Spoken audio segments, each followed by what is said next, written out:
and welcome to our What's Your Story podcast.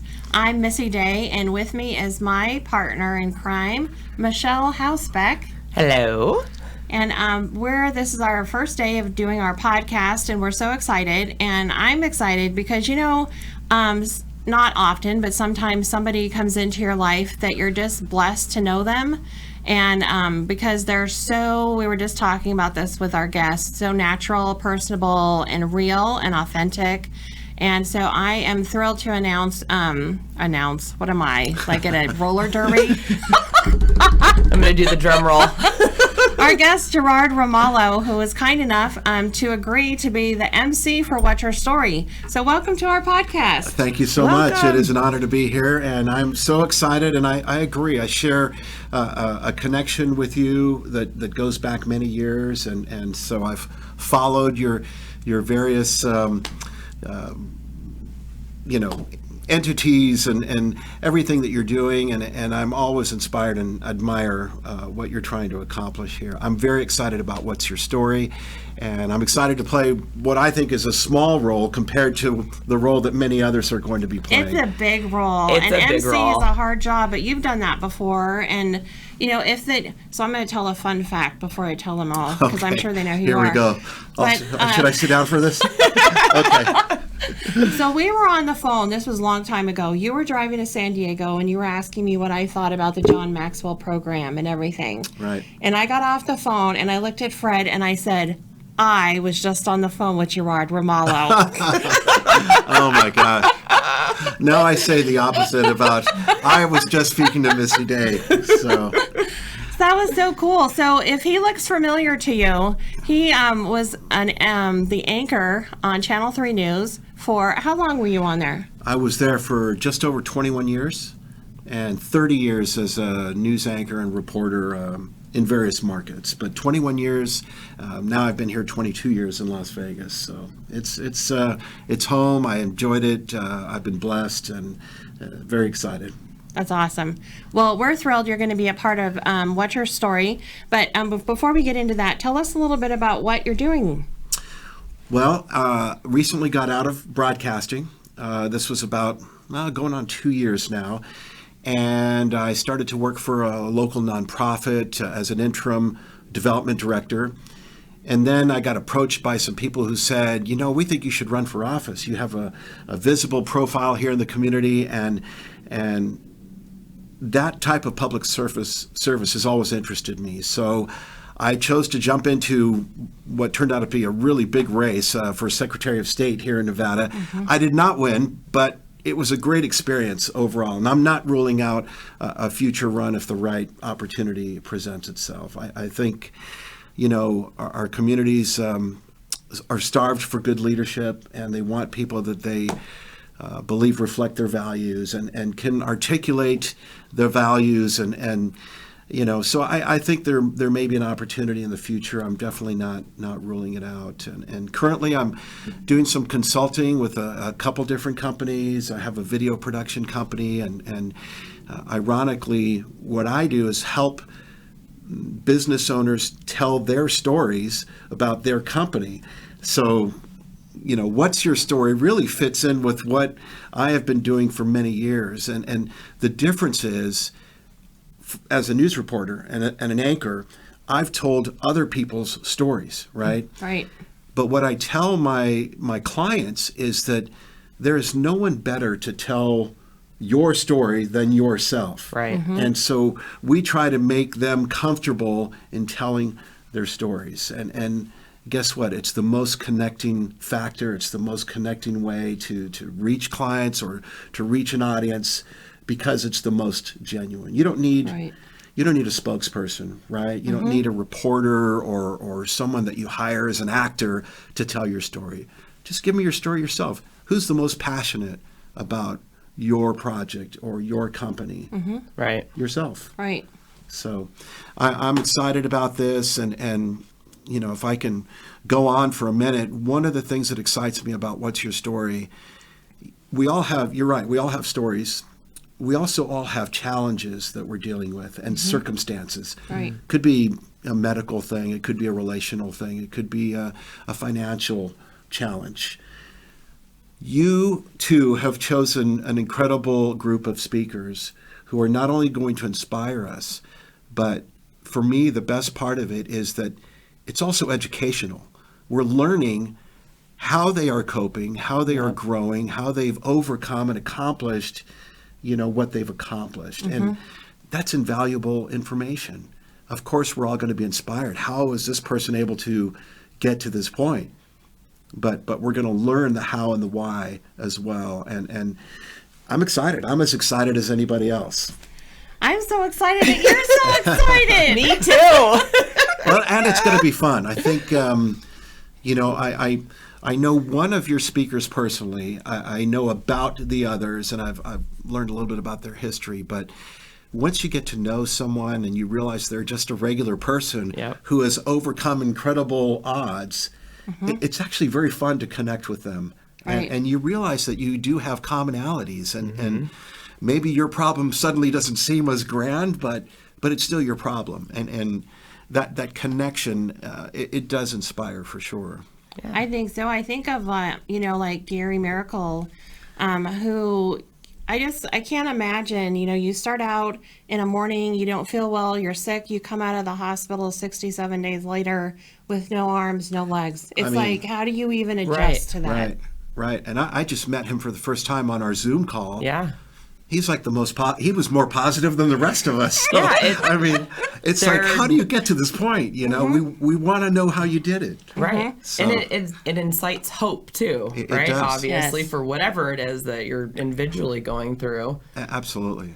And the other, the gal that I now know and am friends with is someone that you introduced me to, who I did a news report on, Brielle Decker, who, she survived the FLDS compound, the Warren Jeffs cult. Right. Story. And she, without giving too much away, she escaped through a window and essentially escaped to freedom. It was her new beginning, and all of the details and where she's at now, she's obviously going to share it. What's your story at the event? But that was a moving experience for me, and one of my more memorable interviews throughout my career as well, because the story is incredible.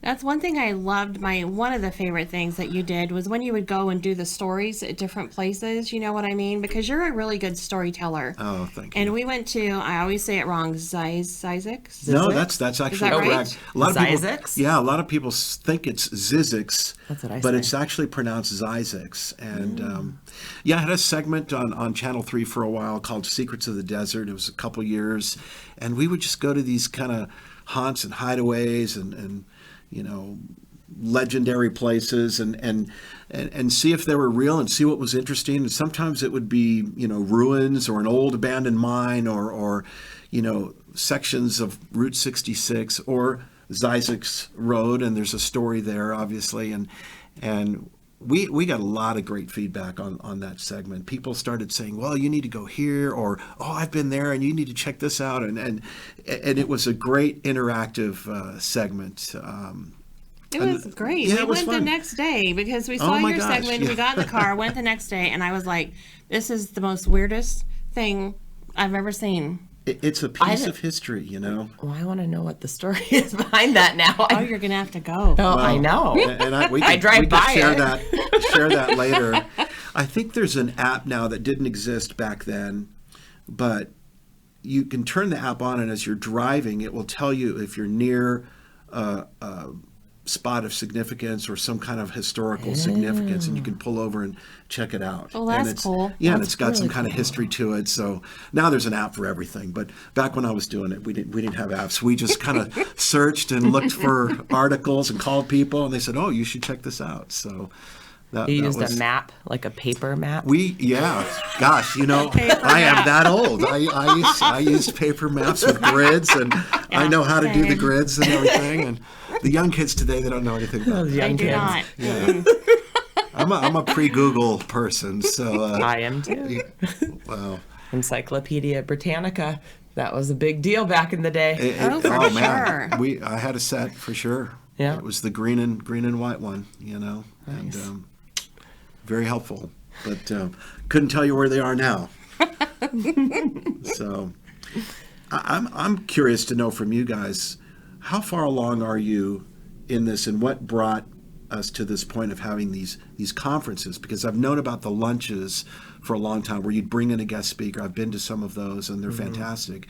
I love the question answer portion of that.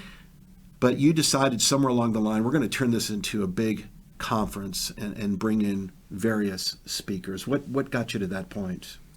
Well, I started Like-Minded Lunch 7 years ago, and I wasn't seeing what I was looking for, in networking. I was a brand new business owner. I had no idea what I was doing, and people are like, you have to network. And the networking experiences I had was mostly like, here's my card. I wanted to know about the person, Right. besides what you do, why are you doing it? And so then I was asked to tell my story at a luncheon. That's not true. I was asked to speak about leadership at a luncheon. Okay. And I felt like God was just nudging me, like, it's time to tell your story. And it's like, oh, no, that's not going to happen. And it ended up happening. And the way I felt after that relief, and people just saying, oh my gosh, thank you for sharing your story, because I'm going through the same thing, or I went through that too. And I remember thinking, why are we doing more of this, kind of a thing. And so the next year I had my first What's Your Story event, and it was so well received. And I thought, there might be something here, let's keep going. And then we've been going, and like she said, being in the nursing home was, we look back on now, we laugh, but it was a good experience. Yeah. It was a great launching pad, for us. And I have so many people now that say, I want to tell my story, and there's no place to put them. You know what I mean? Which is one of the reasons why we started the podcast. Right. Is so we could have an even bigger platform. But, it went on, like I said, and I kept feeling like it's just this small, side thing, until somebody told me, you have no idea what you're sitting on here. Yeah. And that's when Michelle joined in and became my partner. And with her, help, she just brought it to a bigger place and bigger life. And now the speakers, that are just falling into our lap this year, it's just like, wow, this is really a thing. And then we were talking about, an Emcee. An Emcee really creates the atmosphere, for it. And so we were talking so who do you think? And we're like, Gerard. I feel sudden pressure happening right now, but If you're just yourself, Yes, it's it'll going to be go perfect. great. well, we're going to have a great time, and I'm honored to be a part of it for sure. I'm excited to watch kind of the evolution of it all, and you're right. I think there's a phenomenon out there that people want to share their stories. They don't necessarily realize it initially, but those that have done it a few times, once I think what happens is you see that other people are helped by you opening up and sharing, sometimes intimate details Right. of your experience. And when someone comes up to you and says, that really helped me, it's like it's like a vitamin or something. It really kind of motivates you to want to do it again and again. And there are so many fantastic stories out there. There are. And some people, they tell your story, and you're just, because we do that human thing where we look at people and we make assumptions, Sure. in their life and things. And then when they start sharing and peeling back layers, you're just like, oh, wow. Yeah. And you know what? We all want to hear stories. Think about your grandfather telling you stories when you were a child. I mean, you want to hear these things, or I think in normal conversation, I always say this, we're telling stories every single day. We just, I don't think we realize it per se, because it's Exactly. not, okay, stand up, tell your story. So Yes. I'm going to share something with you that happened whenever, and we're going to talk about it, and then you're probably going to share back something similar. We do it all the time, and that's why we call a friend even, Right. to ask a question or share something, because it makes us feel better. We value their insight, and it gives us hope, or to feel not alone. Right. One of the things that I know you want the atmosphere to be a fun atmosphere as well. And so I'm looking forward to the weekend just being a good time and lots of laughs. There may be some emotional moments There as will well be. as we go through listening to all the stories. But But it's going to be educational. It's going to be fun. I'm convinced of that. And, one of the most frustrating parts of being a television journalist for me was that I would tell these stories, but I'd have to condense it down to 1 minute, for TV, sometimes less than 1 minute. And you leave a lot of the good details out, and you leave a lot of the important, nuggets out of the story. Here, it's a platform where they're allowed to breathe. We're not rushing people. They're going to share their story, and there's going to, it's over the course of a weekend, so people will have an opportunity to interact and get even more information out of the speakers. So it's a perfect platform, great venue, and just a great idea. I'm looking forward to it. Well, we're looking forward to having you there and being a part of the family for sure. And I always tell the speakers, I tell them it's not about you. It's when you take that stage, it's about the person in the audience that's there that wants to hear, your story. Because if we internalize it and we try to be professional and, do a performance, it gets lost. It's not making that connection, with people. Sure. It's not America's Got Talent, right? No. It's, it's get up there and be yourself. Well, and that's, we have been, amazing speakers, keynote speakers, professionals, right? Professionally telling their stories. We have a great lineup of that. But we also wanted to make sure to have some newbies in there or have only done it a couple times, because that's raw. Yeah. And that, I just got chills. No, there's something to be said about this organic kind of emotion, and maybe maybe they've never done it before, not we before have a couple of those, a large audience, and Yep. So what we get is what we get, and that's part of the benefit of it all. I was going to ask you, how do you go about choosing who's going to be on the list of speakers, because the world is an oyster, I guess. You have a lot of options. Some of them I just find, like with Gary Merkel, just going out and asking. Jeffrey Barnes, I saw him speak at a different event, and I thought his story was just so great. And the thing that's cool about Jeff, like he kind of alluded to on the Zoom call the other day, was that his whole life has changed since What's Your Story. And which is so cool. And that's the intent, really, for people to share and be changed, in that moment. Like right from the first time that he spoke at What's Your Story to where he is now, it's like, who are you? It's a complete 360. And we talk about this a lot, but he had more of a presentation keynote style and just stopped in the middle of it and said, I need to share this. I feel comfortable because everybody else is sharing their stories. My wife left me last night. Like, wow. Yeah, and it's like, what? Yeah. But it just comes out of nowhere. Okay. Yeah, it sparked something that just kept going, and it to change after change, realizing, I'm not happy here, I want to do this. Right. And to create a new chapter to where he is now. Yeah. Well, the stories continue to evolve, and that's part of part of the beauty of it all. I'm curious to know as well, where do you see this going? I listened to one of your other podcasts, and you were talking about a tour bus and some other things, and maybe it's just an idea, but if I know you two, this is something that actually could take off. So we'll be interviewing you on a bus in a couple of years. Listen,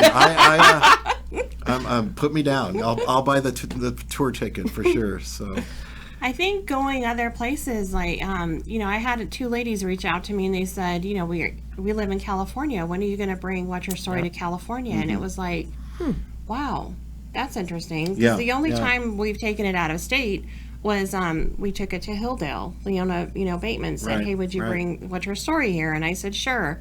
And so I think there's interest. I think we just need to figure out key spots of people who are really interested in having, What's Your Story there. Yeah. And I would like to see What's Your Stories everywhere someday. Yeah. And Missy was talking about a book we're both reading that is completely changing our mind frame, which is Who, Not How. I think we need the right who's in place to make What's Your Story happen in multiple locations, multiple times a year. Yeah, yeah. So if you're It'll take a some who planning. out there, Yeah. It'll take some planning and some Right. actual mapping out and all of that, but I think it's doable. well, I mean, you look at, What's Your Story was 5 years ago. Even when I first got involved, I always say I became addicted to it. And it is because of the reaction after I told my story, the people coming up to me, what they said. They're so powerful. Oh, yeah. But just, the difference in 4 or 5 years. I'm excited to see where we're at in another I 5 think years. Of, Holocaust survivors, veterans who have incredible stories, Oh, yeah. medical miracles. There's just the opportunities are endless out there, and so I love that on the road concept. I think it would be cool, and that's why this is the first What's Your Story where we're offering a significant discount price for first responders, teachers, veterans, because we all know they have stories, especially after the last 2.5 years for sure, and to give them an experience of a place where they can go and be inspired and refreshed and maybe have an interest in telling their story. Yeah, I think that's a great idea. Yeah, came across a lot of teachers and first responders, of course, in my career, and most people don't have a concept of what they experience on a daily basis, especially first responders. It's very in the face of danger, in the face of challenge, also to come face to face with anguish on a regular basis. How does that affect you, and how do you go home to your own family after you see multiple incidents of suffering? I mean, those are special people that do that. So absolutely. We were talking about you covering 1 October, and my husband was recently in the hospital, and his nurse worked over at Sunrise at the time and was there when everything was going on, all the chaos and everything. And I said, how do you do that? Yeah. And he said, you just go into like robot mode where you just like have to turn it off and just focus on what you're doing and don't even think about it. Yeah. I mean, it's amazing how that happens. And 1 October was a great example. We saw lots of heroic acts, people jumping in and trying to triage and carry people out of harm's way. And as tragic as it was, there were a lot of amazing stories that came out of that incredible day. Right. And the stories that followed as well. All the donations and the sacrifice that followed was pretty heartwarming, I guess. But again, another one of my, probably the most memorable night of my career. I was anchoring that night, and I ended up, essentially I was on air for 2 complete shifts, and not until the Wagners came in the morning did I get released, and so I was physically, mentally, and emotionally exhausted by the time that was over. And then I got home and I couldn't sleep because I was so in tune and to what was happening. So I think I got a couple hours and just went back to work right away the next day and said, where do you need me, what can we do? And that was an instance where I felt most needed in my job. I didn't always feel that way. Sometimes you kind of go through the motions and you wonder if anyone's even watching, right? But on that particular story, I felt like people were hanging on to every word. They wanted information. Is this guy still out there? Is it part of a terrorist attack? Are there other people?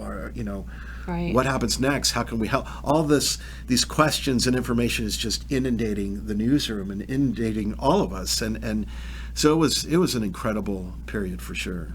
Yeah, it was just so weird. Like, I was in my office and Fred was watching you, and I could kind of hear, and I was like, what did he just say? Yeah. And it's like, is this really happening right now here? And I think if it had been somebody else but you, I probably would have thought like, yeah, sure. Right. War of the Worlds or something along. No, it was real. And I mean, we all had the same kind of reaction, frankly, even in the newsroom. We had people on our staff who were at the concert and who were hiding behind the little church area that was over there as the shots were ringing out. They were calling us on their cell phone. Subsequent to that, I realized that there were people that I knew who had been shot and shot at, certainly. And so this was a real event that hit home very quickly, and I think it affected all of us. You know, it really, we all know someone either who was there or who was affected by it, and other cities have had other stories. I mean, certainly 9/11 was another big moment in time that affected so many people, and we all kind of remember that as well. But this was ours, and I won't ever forget it. The cool thing about it is like the way God works, so we have this horrifying event, and then we have this brand new hockey team that comes to town that was just like, it was like, oh my gosh, this is so amazing. And they were so involved and just like dug right into the community, over that whole thing. And it was just cool that we had them at that particular time. It was a miracle. I think it saved people's emotions on some level, and it brought the community together. There was no political division at that time. It was, what can we do to help the community? It was Vegas strong. Let's get back to Vegas strong, Yeah, right? I mean, or let's keep agree. it going. I think if we can keep that mentality going, it'd be nice if it didn't take a tragedy to get us to connect on that level. And that's possibly a story or a topic for a different day. But no kidding. I'm with you guys. I think when hockey came along, it was a miracle on ice, right? It was. Sure was. Yeah. Well, never watched hockey, and now we're all fans, right? And now we're fans. I know, it's great. Well, maybe we'll have a 1 October survivor. Actually, I know a couple. One gal who she was shot in the leg. She lives here and she's survived, and she might be willing to share her story. At that some would time. be awesome. Yeah. Yes, we'd love to have her on. And I mean, I know a few others. I know another girl who was on the shoulders of her boyfriend or a friend at the concert, watching the concert when the shots rang out, and she fell off of the person to the ground, and she said other people fell on top of her because they were all kind of like taking cover. Right. And, I've also become friends with the owner of Big B's Barbecue. They were the catering group that was catering the barbecue, and his staff, they were literally hiding behind the barbecue grills that received shrapnel and bullet attacks. Word. The FBI confiscated all of their portable grills because they were evidence. And another person who could probably tell a pretty tremendous story. Man, yeah. So That'd be kind of cool if we had a What's Your Story that was for 1 October. Yeah. talk to a first responder, a medic, or a firefighter who was there triaging, and kind some of all the the police different officers. positions too of how people experienced it. Yeah. Right. Yeah, I That'd think be very cool. I think the Good possibilities are brainstorming endless. there. Well, this was supposed to be a podcast about, but it turned into a brainstorming session, right? Hey. It's Just, all story. yeah. It's all about. It's all Well, I good. think Gerard's a who. He just doesn't know it yet. He is definitely a who. I talk too much, I think, is No, what you the problem don't. is. You were but, perfect. I think you are a great guest, and I like that you asked us questions. That's so interviewing. Yes. I don't You know how that interviewed happened. us. It just it fell into that role sort of for a minute, but It's like that you're a was just natural. my curiosity. Yeah, have you done this before? Yeah. I it just happened. I don't know. Don't know how. Well, thank you so much. We appreciate you. you. You're always so kind and gracious with your time. I just appreciate you. I'm you, looking Gerard. forward to the event, and I'm going to invite everybody I know, and I hope we'll, Good. Get a good turnout. I know several people have already RSVP'd, so. Oh, awesome. Good. Thank so- you for that. Thank you, Gerard. All right. Well, this wraps up this segment, and we thank you for joining us for the What's Your Story podcast. I'm Missy Day with Michelle Housebeck and Gerard Ramalho, and we'll see you next time. Bye.